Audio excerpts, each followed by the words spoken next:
केही लिँदैन ल भन्नु। अब तपाईँ आफै मन्त्री बनेर बनाएको कानुन अथवा कानुन पास गरेर चाहिँ नि विधेयक पेश गर्नु भएको पास भएन र तपाईँलाई त्यो राजनीति गर्नुपर्छ भन्ने जस्तो लागेर उम्मेदवारी बन्न म्याग्दै आउनु। राजनीति गर्न होइन क्या त्यो। ठिक छ, सोध्नुहोस् न, ठिक छ। तर अब तपाईँ एक्लो व्यक्ति हुनुहुन्छ, स्वतन्त्र हुनुहुन्छ, तपाईँलाई के विश्वास छ त्यो तपाईँले अपुरो छोडेको काम तपाईँ उम्मेदवारी हुने गर्दा निर्वाचनबाट निर्वाचित भएर माथि पुग्नु भयो भने तपाईँले छोडेका अधुरा काम पुरा गर्न सक्नुहुन्छ भन्ने विश्वास छ तपाईँलाई? ल त्यो विश्वास भन्ने कुरा यस्तो हो, आँट हुनुपर्छ क्या, आँट मान्छेमा आँट हुनुपर्छ। सुन्नुहोस्, आँट हुनुपर्छ, आँट भएर दिमाग पनि हुनुपर्छ अनि एक्लो हुँदैन। एउटा कुरा तपाईँहरूको प्रश्न के भने एकजना सांसद स्वतन्त्र उठेर त्यहाँ गएर उसको हुँदैन के अरे बहुमत हुँदैन के गर्न सक्छ र भनेर सबैले तपाईँहरूलाई हिस्सै बनाएको छ। म संसदमा एक्लो हुन्न। ल सुन्नुहोस्, म संसदमा त्यहाँ गएर एक्लो बाँदर जस्तो हुन्न म है। सुन्नुहोस् न, त्यहाँ संसदमा मैले एउटा टिम बनाउँछु, टोली बनाउँछु। कसको टोली बनाउँछु भन्दाखेरि युवा सांसदहरूको अहिलेको चुनावमा युवाहरूले पनि त जितेर आउला। अब युवाहरू कोही चाहिँ स्वतन्त्रबाट जितेर आउला, कोही चाहिँ काङ्ग्रेसबाट जितेर आउला, कोही चाहिँ एमालेबाट जितेर आउला, कोही चाहिँ राजसभाबाट जितेर आउला।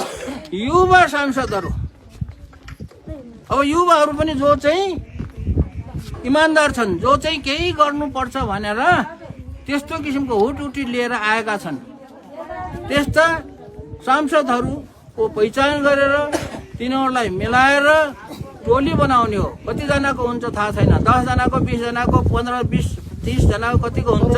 सुन्नुहोस्, अन्य दलबाट आएका सुन्नुहोस् न, अब सुन्नुहोस्, पार्टीको होइबी लाग्छ होइन र तपाईँ? ल सुन्नुहोस्, म भन्छु पार्टीको होइबी लाग्छ, मलाई थाहा छ अघि। युवा सांसदहरू सबै चाहिँ पार्टीमा लागेका सबै सांसदहरू फटाहा छैनन्, धेरै फटाहा छन्, थोरै चाहिँ के इमान्दार छन्।